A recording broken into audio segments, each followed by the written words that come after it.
আমি এখন আছি পার্বত্য চট্টগ্রাম এলাকায় এবং এমন একটি এলাকায় রয়েছি যার এক পাশ দিয়ে বয়ে চলেছে কর্ণফুলী নদী। আসলে রাঙ্গামাটিতে আছি, রাঙ্গামাটির কাপ্তায়ে আছি। এটি কাপ্তাই উপজেলা, কাপ্তাই হ্রদ সেই জায়গাটা নয় কিন্তু। হ্যাঁ, এটি একটু ভিন্ন জায়গা, এটি একটু উপজেলা। এখানে আসতে আমাদের বেশ ভালোই বেগ পেতে হয়েছে। আরে আরে হচ্ছেটা কি, রিভার্সে কেন যাচ্ছি? ইটস ওকে, তাহলে একটু সময়ের বিপরীতেই ঘুরে আসি। কিভাবে কাপ্তায় আসলাম সেই গল্পটাও বলি তাহলে। চলুন শুরু থেকেই শুরু করা যাক। আসলে আমাদের জার্নি শুরু হয় ঢাকা থেকে, বিমানবন্দর রেলওয়ে স্টেশন থেকে। আমরা বেশ আগেই চলে এসেছি বিমানবন্দর রেলওয়ে স্টেশনে। ট্রেনের টিকিট অনলাইনে আগেই করে রেখেছিলাম। মহানগর এক্সপ্রেস ছাড়বে রাত 9:52 এবং আমাদের খুব অবাক করে ট্রেন একদম জাস্ট টাইমের কয়েক মিনিট আগেই চলে আসে। আমরাও ঝটপট ট্রেনে উঠে পড়ি।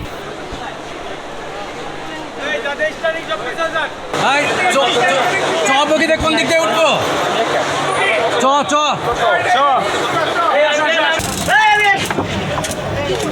চলেন চলেন চলেন, সামনে চলেন।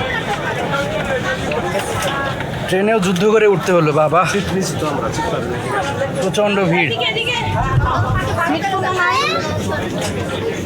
আমরা কিন্তু খুব ভোর 5টায় চট্টগ্রামে পৌঁছে যাই। আমাদের গন্তব্য কাপ্তাই। আমরাও পৌঁছাই গেলাম চট্টগ্রাম, তাই না? এখন আমরা যাবো কাপ্তাই। সিএনজি নিয়ে প্রথমে যেতে হবে রাস্তার মোড় নামক একটা জায়গায়। সেখানে গেলেই নাকি কাপ্তাই যাওয়ার সিএনজি পাওয়া যাবে।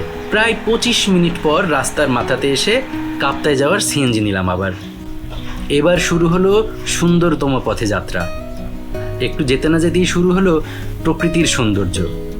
সকালে নরম আলোয় আলোকিত চারপাশ, অসম্ভব সুন্দর আজকের সকালটা। রাউজানে চট্টগ্রাম প্রকৌশল ও প্রযুক্তি বিশ্ববিদ্যালয় পেরিয়ে আমরা আরও সবুজ সৌন্দর্যের দিকে যাচ্ছি। প্রকৃতি আর পাহাড় এরই মাঝে আমাদের ছুটে চলা। আমরা মুগ্ধ হচ্ছি, আমরা মুগ্ধতায় ডুবে যাচ্ছি।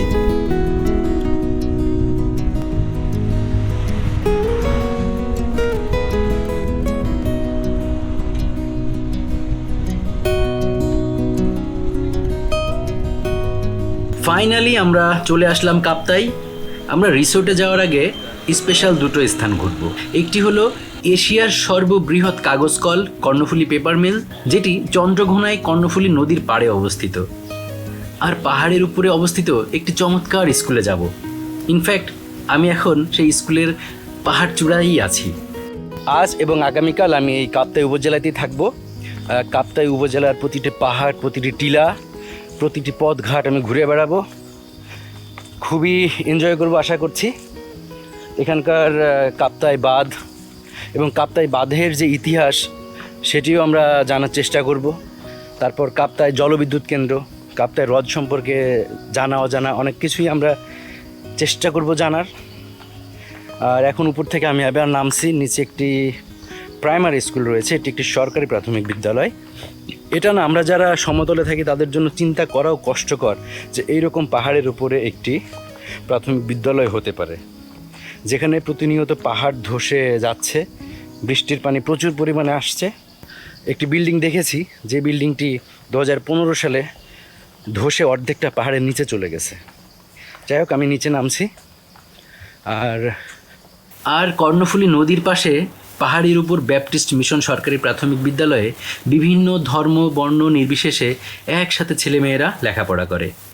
করোনাকালীন সময়ে এই স্কুলের সহকারী শিক্ষক রওশন শরীফ তানি দেশের সর্ববৃহৎ শিক্ষা সংশ্লিষ্ট প্ল্যাটফর্ম শিক্ষক বাতায়নে A2I কর্তৃক সেরা অনলাইন পারফর্মার হওয়ার গৌরব অর্জন করেছিলেন। এখন আমরা যাব কর্ণফুলী পেপার মিলে। আমি এখন আছি কর্ণফুলী পেপার মিলসের সামনে। এটা কিন্তু বাংলাদেশের খুবই বিখ্যাত একটি মিলস। মানে বাংলাদেশের একসময় এই মিলস থেকে যাবতীয় কাগজ উৎপাদন হতো এবং সেই কাগজ সারা বাংলাদেশের মানুষ ব্যবহার করত। চলুন ভিতরে যাই। চলো। 1951 সালে পাকিস্তান ইন্ডাস্ট্রিয়াল ডেভেলপমেন্ট কর্পোরেশনের অধীনে 67.57 মিলিয়ন রুপি ব্যয়ে চট্টগ্রামের চন্দ্রঘোনায় প্রতিষ্ঠিত হয় এই পেপার মিলটি। কর্ণফুলী পেপার মিলটি শিল্প আইনের অধীনে নিবন্ধিত প্রথম কাগজ শিল্প, যা প্রায় 30,000 শ্রমিক নিয়ে এশিয়ার সর্ববৃহৎ কাগজ কল হিসেবে প্রতিষ্ঠিত হয়। এই মিলটি আমেরিকা, ইংল্যান্ড, জার্মানি, সুইডেন এবং ইতালির সহযোগিতায় ও বিশ্ব ব্যাংকের ঋণ সহযোগিতায় স্থাপিত হয়। বাৎসরিক 30,000 টন ধারণ ক্ষমতা নিয়ে 1953 সালে মিলটিতে উৎপাদন শুরু হয়। আনার পরে এখানে আমাদের কী অবস্থা, চিপার হাউস আছে। চিপার যে এই বাঁশ গাছগুলোকে যে এই যে বাঁশ এইভাবে টুকরো করে, আর এলো গাছ, এই ইয়ের গাছের টুকরোগুলো আইনে আমাদের বিভিন্ন ওয়াশিং প্ল্যান্ট আছে। চিপিং করার পরে এগুলো সব এসে কেমিক্যাল সাইলো আসে ওই পাশে আইনে প্রথমে এটাকে স্টক করবে এখানে, পরে এখান থেকে আবার কনভেয়ার বেল্টে ওই পাশে আছে দেখা যায় সে আমরা যখন ভাত রান্না করি সেগুলো রান্না করা হারি মানে 1/4 করে পাওয়া যায় আর কি। আপনার যদি 4 টন দেন 1 টন পাল্প পাবেন। এখানে বিভিন্ন কেমিক্যাল রিয়াকশনের মাধ্যমে এই যে এটা করে পাল্প বানায় আর কি আমরা যে প্রথমে এই পাল্পটা, মানে এটা হচ্ছে পুরো 4 ভাগের 1 ভাগ হয়। হ্যাঁ, আপনি 4 টন দিবেন 1 টন পাল্প পাবেন। আচ্ছা, যদি ভালো থাকে। এই যে এটা থাকে এটা যে সরষের কাগজ বা সাদা কাগজ হবে না। পরে আবার ওই যে কেমিক্যালের রিয়াকশনের মাধ্যমে যে ব্লিচিং প্ল্যান্ট দেখালাম যে এগুলোর মাধ্যমে আইসা বিভিন্ন যে সব কেমিক্যাল ইউজ করার পরে আস্তে আস্তে পরিষ্কার করে এই যে সাদা যে পাল্পটা হবে, এই যে সাদা পাল্প, এটা হলো কাগজ করার জন্য যে সাদা পাল্প। আমরা চলে যাবো এখন এখান থেকে এই জায়গাটাতে, ওই যে আমাদের ওই বিটের হাউস, ওই যেখানে কাগজটা বানায় যাতে দেখাতে আনছি, সেটা আপনার যদি নিয়ে যান।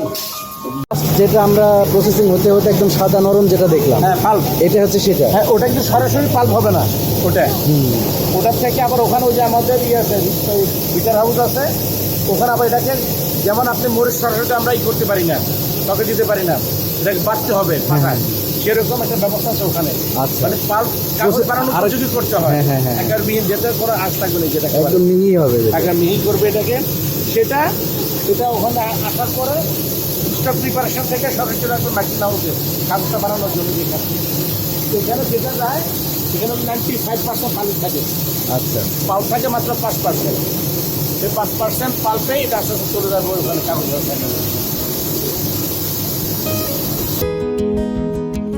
মন্ড বা পাল্পের সাথে 95 ভাগ পানি মিশ্রিত অবস্থায় শুরু হয় কাগজ তৈরির কার্যক্রম। বিভিন্ন পর্যায়ে পানির পরিমাণ কমতে কমতে এক পর্যায়ে তৈরি হয় কাগজ।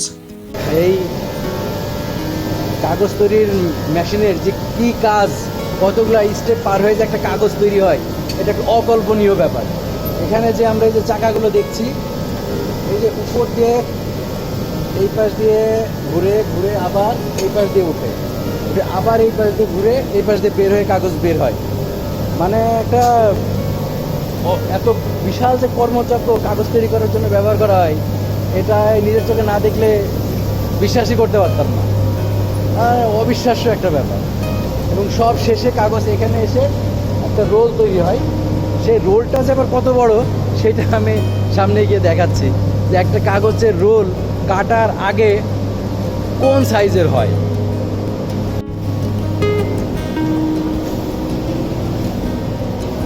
এই যে এটা খুব ছোট, মানে অনেকখানি কেটে ফেলেছে তাই দেখা যাচ্ছে। এটা হচ্ছে আরও অনেক মোটা একটা রোল তৈরি হয়। এই রোল এদিক দিয়ে ঘুরে ঘুরে গিয়ে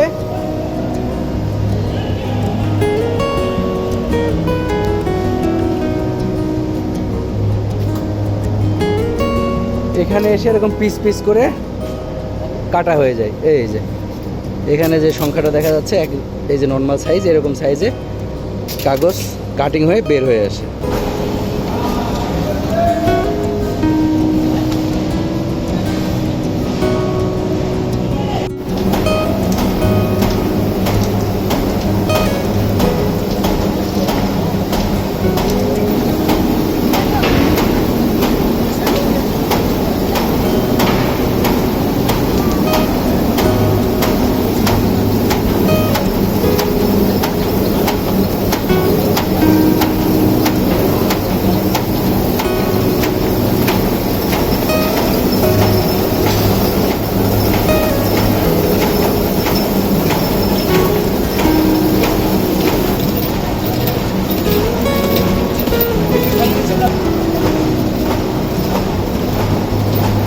বাবা এদিকে আসো।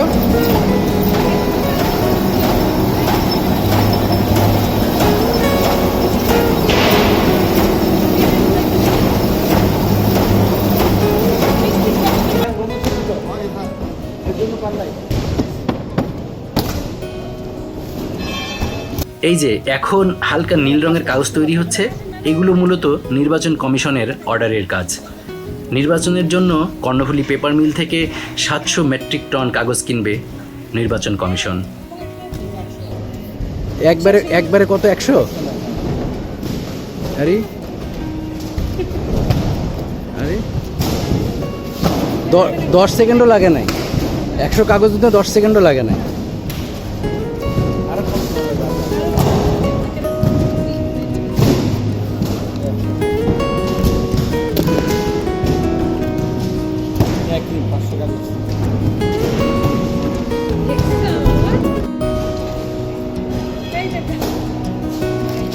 আমরা আসলে হচ্ছে এই যে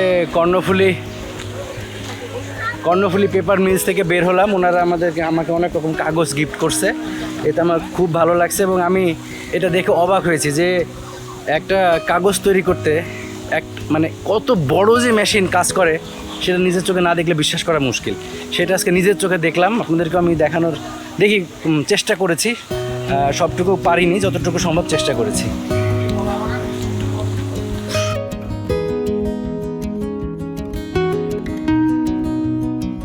একসময় যে কর্ণফুলী পেপার মিলে হাজার হাজার শ্রমিক কাজ করত, চারিপাশে ছিল লোকে লোকারণ্য।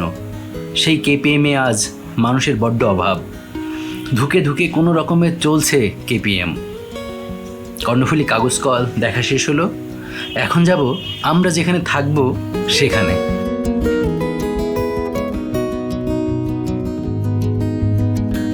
আমরা বাবা বলো তো আমরা কোথায় বসে আছি? নদীর পাড়ে। এদিকে তাকায় একটু জোরে বলো।